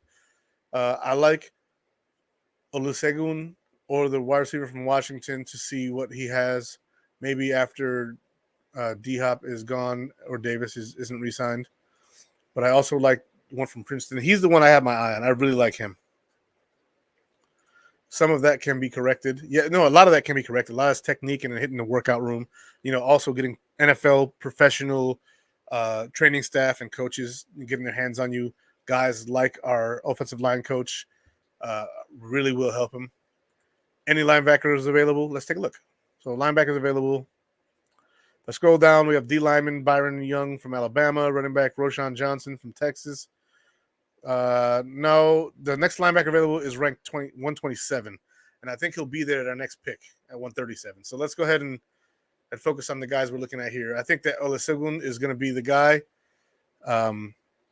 He just looks the most promising, and in the comments, he's the guy popping up. So let's go ahead and take the offensive lineman interior O-line from Michigan, Olusegun Oluwatimi. And the Chiefs are looking to trade for this draft pick. No. These guys know that's moving roughly 13 spots back. No. Patriots again. No. Packers. No. Giants. No. They always want us to move back way back. When we have a couple guys here, we may be looking at drafting. So no, thank you. We are here at 137. We still have Michael Wilson from Stanford. Let me go ahead and pull up his numbers real quick.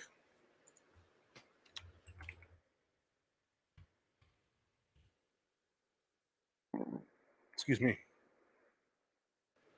So Michael Wilson is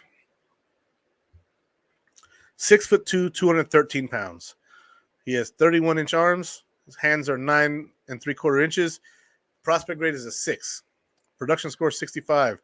Athleticism score 72. Total score 69. He ran a 4.58. Don't love that. 10-yard split 1.5. So even though he got through the 10-yard split at a decent time, his overall top speed is not that great. 23 bench press yards or bench press. Mac Hollins is NFL comparison. I'm not really that impressed. What are you guys thinking here? See, wide receivers are slow. This guy definitely is. Let's see about. So we're looking at 2 safeties, right? Because we're going to lose Poyer and Hyde eventually. Let's see what Jartavius Martin looks like, right? We already drafted his buddy, Brown. So Jartavius Martin, we kind of like tandems. Jartavius Martin, see how he graded out and his size overall. He is 5'11", 194, 31 and 1/8 inch arms, 9 5/8 inch hands. Production score is 62, but his athleticism score is an 84. Whoa. Total score is 74. He ran a 4.46 40, split time of 1.47, vertical 4.4, 44 inches. That man has ups. Yo, broad jump 11 and 1 inch, 11 feet 1 inch, 15 reps on the bench. Strengths: desired NFL body type with good size and length. Offers nickelback and safety versatility. Oily hips provide free-flowing transitions. Nimble feet to stay in phase with the route. Burst to close includes soft hands plus ball skills. Has the range to play over the top of as a safety. Punches and separates to free himself in run support. Okay. I'm gonna say this, and it's gonna sound ludicrous. I have been saying since my video on draft prospects, where I had Sidney Brown in my draft in my thumbnail for my video. So if you go back a few weeks, my thumbnail for my draft prospect video, I had Sidney Brown, who is my sleeper at safety in this draft. And I said in that video, he reminds me of Jordan Poyer. His numbers, the way he plays, screamed Jordan Poyer at me, and we drafted him in the 3rd round. Tell me that this description here does not scream Micah freaking Hyde. Desired NFL body type with good size, offers nickelback and safety versatility. In Green Bay, what did Micah Hyde do? He played safety and he played nickel. He played both. He played everywhere. He played damn near linebacker at times, which is what Taron Johnson does for us. Oily hips provide free-flowing transitions. Tell me that doesn't sound like Micah Hyde. Nimble feet to stay in phase with the route. Micah Hyde. Burst to close includes soft hands and plus ball skills. Micah Hyde. Has the range to play over the top as a safety. Micah Hyde. Punches and separates to free himself in run support. Micah Hyde. Weaknesses. Let's go over those. Lost track of coverage targets against Virginia. Okay, that's one game.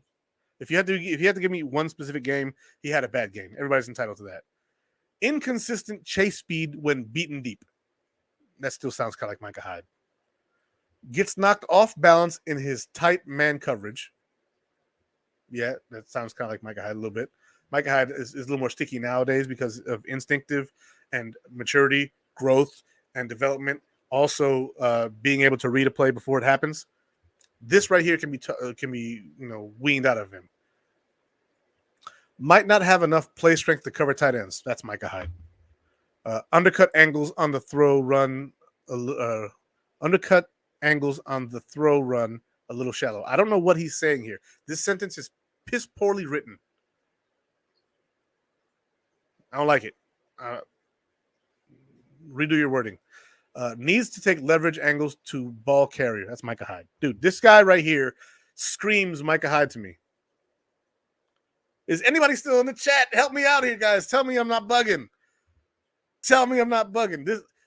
His teammate screamed Jordan Poyer to me like weeks ago. I didn't even look at this guy because he's like a late round pick. And now I'm looking at him and I'm like, dude, this guy sounds like Micah freaking Hyde.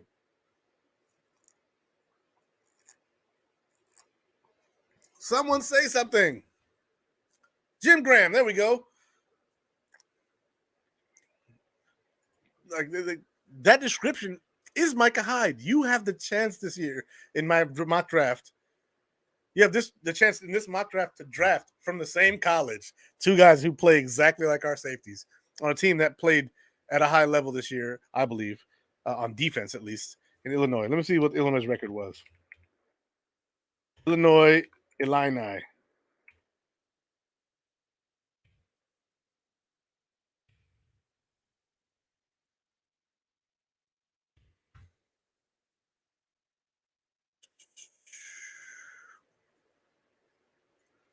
I don't care about their whole history. What was their record this year? 2022, they were 8-5.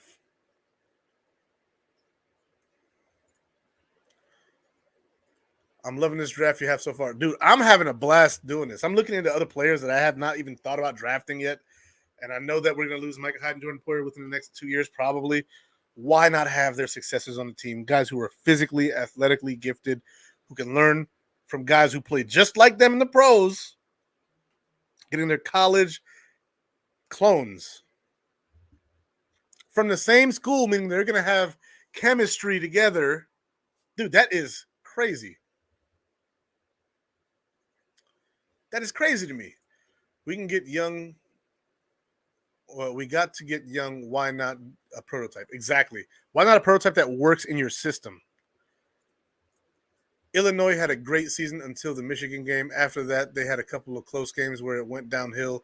Illinois led the leaders division for a majority of the year. Okay. Sorry, I'm quietly stewing over KC trying to get DHop. They always seem to win. So they seem less likely to get DHop because they're not going to try and spend that much money. The Bills need to pull the freaking trigger. They just need to pull the trigger. I actually hadn't realized the chemistry factor. I love that. Go for it. That's what I'm thinking, right? Because you got, like, Hyder and Poyer did not play together in college, right? One played for Iowa, the one for Oregon State. But for some reason, they got here and they just melded. Now you got two guys in college who play exactly like they do, college version, very much younger people, but they play exactly like them, but they already have college chemistry. And one is a third-round pick for us. The other one is going to be a fifth-rounder. I can't pass that up. And you guys are saying go for it. I've never seen this player's I've never looked at him as a prospect yet. Now that I'm looking at him, I'm freaking loving him. Jartavius Martin, you are a Buffalo Bill. Drafted both Illinois safeties. Let's go. Sounds crazy. That is nuts. Oh, Lord, have mercy. Crack back. Come on. Oh. All right. What are we doing at 168? Hurry up, guys. Pick your player so I can end you. Oh. There's a linebacker on the board that I actually like. Owen Papoe. Let me go ahead and pull up his numbers real quick. Owen Papoe. When I say I liked what I saw at the combine. So I didn't get to watch a lot of Auburn football. Don't hold me to that. I'm pulling it up now. We'll take a look. His prospect grade is a 5.95. He's from Auburn, 6 foot, 225. He's kind of looking Terrell Bernardish. Production score 68. Athleticism score 89. Second ranked linebacker in the class. Total score 77. So he averaged out in the middle there. 40-yard dash 4.39. Holy. We're talking about a linebacker that ran the same speed as Kaiir Elam. 10-yard split 1.52. Vertical jump 35.5. Broad jump 10.6 inches or 10 feet 6 inches. Bench press 29 reps at 225 pounds. Himself put up 225 pounds 29 times. See, impressive build with long arms, good acceleration to burst and close on running backs, plays with leverage and discipline flowing to the ball, twitchy lateral spring as a tackler, drops quickly and finds proper zone depth and coverage, and aware of routes and reads the quarterback's eyes in space. Like those strengths. Let's see the weaknesses. Not heavy enough for interior work. That's nonsense. I've watched Matt Milano do it. He's only 226 pounds. Unable to sufficiently stack and shed blockers. That's probably true. Lacks play recognition to trigger ahead of climbing blockers. That sounds like Tremaine Edmonds. Has a tendency to sit on second level and wait for the action. That sounds like Tremaine Edmonds. Production near or behind the line is lower than expected. That sounds like Tremaine Edmonds. Very average angles as a tackler. That also sounds like Tremaine Edmonds. So his weaknesses are all Tremaine Edmonds, and his strengths are all Matt Milano. Auburn sucks roll tit. You might want to reword that. DL Mike Morris. Okay, I'll take a look at him next. The Chiefs getting DHop over us would be bad in a football sense, but arguably worse in terms of optics. A team winning 2 Super Bowls being more willing to go for it than a team that can't get to one. I guess I agree with that, but I don't necessarily fully agree with that because that means that they'd be sacrificing to get their third while we aren't to get our first. So, yeah, I do agree with that. Philosophically, yes. Auburn sucks. Roll Tide. Thank you. All right. So you said defensive lineman Mike Morris. Okay, let me take a look at him real quick. He's from Michigan. We'll be going with another guy from the same school that we are drafted. I don't care because if he's dope, then he's freaking dope. Let's ride with it. Mike Morris, defensive lineman, Michigan, NFL Combine numbers. He is 6'5", 275. So he'd be like an Ed Oliver 3 technique guy. 33.5-inch arms, 10-inch hands. He's got big hands. Production score in college was a 75, second ranked amongst defensive ends. Oh, he's a defensive end. To them, he's probably a 3-4 defensive end. Athleticism score 58. Total score. Oh, he didn't rank good at all when it comes to combine numbers, but he's 275, but still. Only benched 22 reps. Traits for consideration in both 4-3 and 3-4 schemes. Tailor-made for end tackle twists. Stab and swim rush move is beginning to blossom. Impressive blend of power and change of direction. punches and sinks a deep anchor when sitting the edge. Uses length and lower body power to cross face the tackle.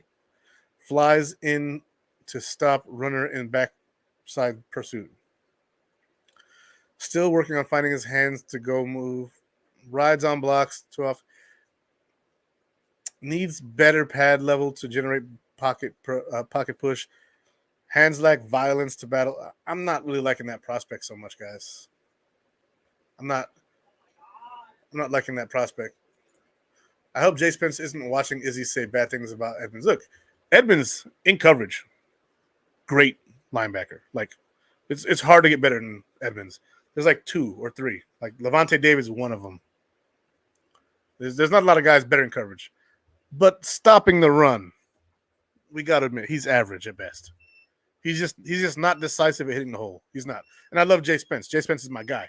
I talk to him on Twitter every now and then, right?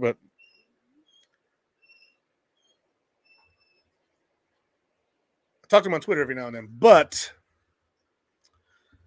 you know, it is what it is. The truth is the truth. You can look up the numbers yourself. He's just not that good. Yeah, but some things are out of our control. Like if it's pretty even offer and they let him choose. I thought they were out, but reports have them clawing back in like cockroaches. Yeah. Well, I would take what's his face? Odell Beckham Jr. if we can't get DHop. There's a consolation prize for everybody, right? And if we got to take one, we got to take one. So Owen Papoe is one of my guys who I'm looking at here. Also, edge rusher Isaiah McGuire. I have not looked at him yet. Let me take a look and see. Let me look at linebackers, just overall. Owen Papoe, Ventrell Miller, Yasir Abdullah, Mohamed Diabati, D. Winters from TCU. Okay. Not really that impressed with anybody other than Owen Papoe. And then edge, Isaiah McGuire. Let's take a look at him.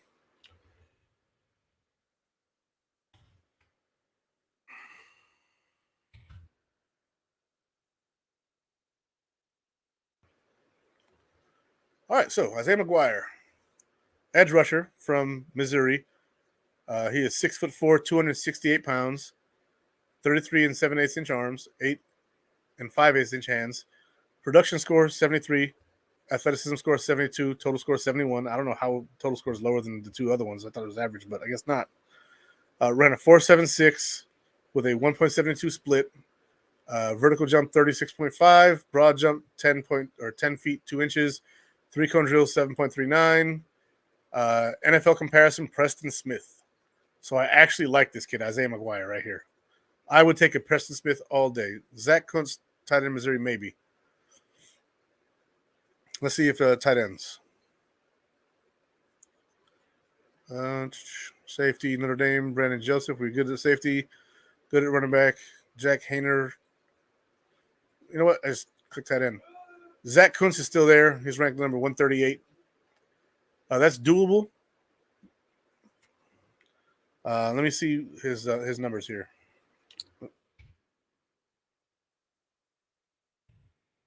Kuntz, I think that's how you say it.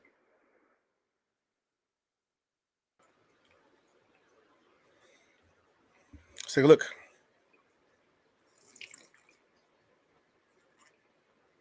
Wow, that's a big boy. From Old Dominion, 6'7", 255, 34 inch arms, 10.25 inch hands, big hands. Production score 67. Athleticism score 94. What the? Hold up. What? What? Total score 77. Okay, hang on. I gotta see this. I'm gonna look down and I'm gonna scroll down till I get to his numbers here, and then I'm gonna say his numbers at the combine because athletically he's apparently a freak. He ran a 4.55 40, 1.57 10-yard split.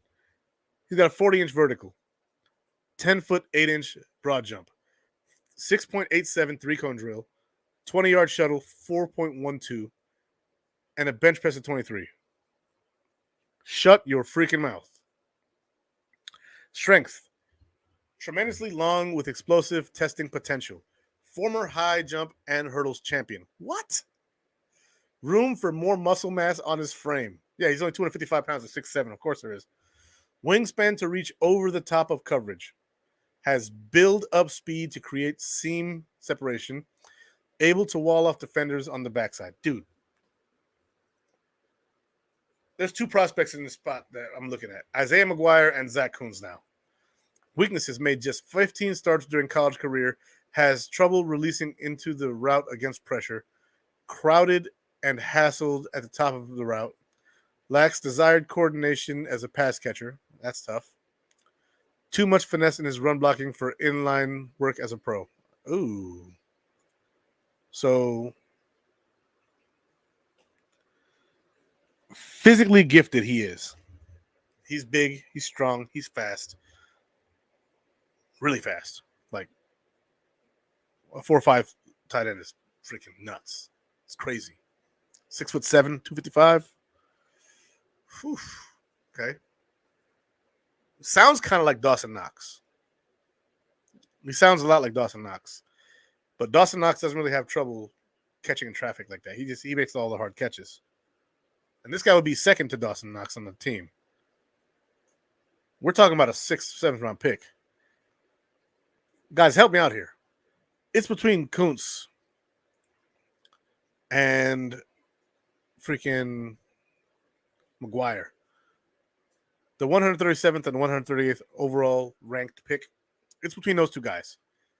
I see why they're so closely ranked because, wow, like athletically and just their ability. You got a guy who's being compared to Preston Smith here in the 5th round, 6th round. And then you have Zach Kuntz, who's that athletic. Whoa. Telling you. Redzone report, baby. That's why we're here. I can't believe we got an early 5th for Cody Ford. Dude, tell me about it, right? Develop him. Look, I like it. FAKC's in the building. What's up, a Chiefs fan? We don't mind having you here, you know. Oh, man, this is tough, dude. This is genuinely difficult with Isaiah McGuire and Zach Kuntz. We have Von Miller. We have Groot. We have Boogie Basham. Epinesa quietly had 6.5 sacks last year. I still can't believe he played 40% of snaps, 6.5 sacks. Imagine if they gave Epinesa some more time out there, which they're not gonna because you have Von and Groot. Yeah, Boogie Basham. Oh, Lord have mercy, Jesus Christ. How many picks do I have later than that? I'm at 168 now. Can I make a trade? Let's see, trade. There we go. So I want to trade 205 and 215 for Dallas's 169.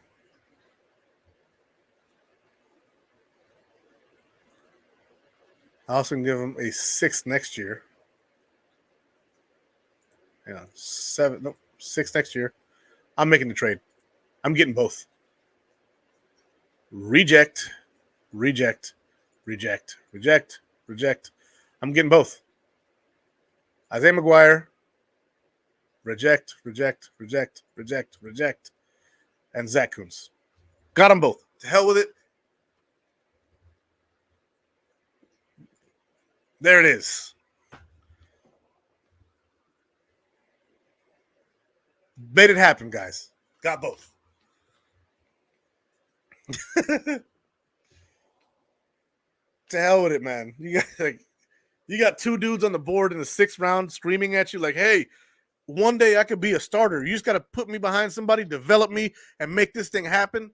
Dude, I'm going to get both of them. Let's go. Let's freaking go. Can't tell me that's not the way to do it right there.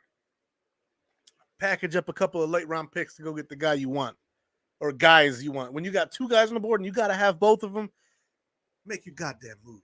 Pardon my French. Make your freaking move. Make it happen, guys. There we go. I'm posting this to Twitter like immediately. It's about to happen.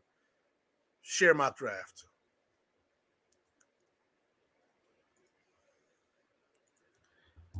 What's today's date? The 26th. There we go. Mock draft from the Redzone report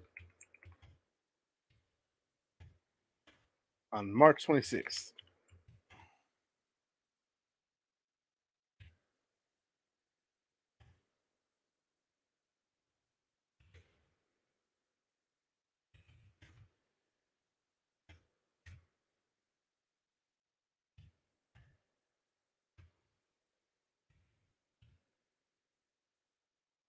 Built in Buffalo. Let's go, baby. Tweet sent.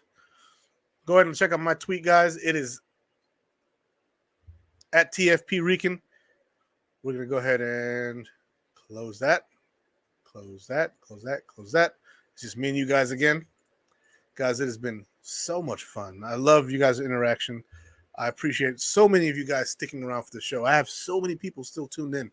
This has been a blast. I've been on for almost 2 hours. Thank you. Sarah Christine, nicely done. Thank you, madam. It's been my pleasure to be here and do this with you guys. You guys are always so good to me. We here at Built in Buffalo appreciate all of you guys. We really do. Guys, but it's been almost 2 hours. I'm going to get out of here. You guys enjoy the rest of your freaking Sunday. Have a blast. If you haven't eaten, get yourself something to eat. Be blessed. God bless. Go Bills. Enjoy yourselves.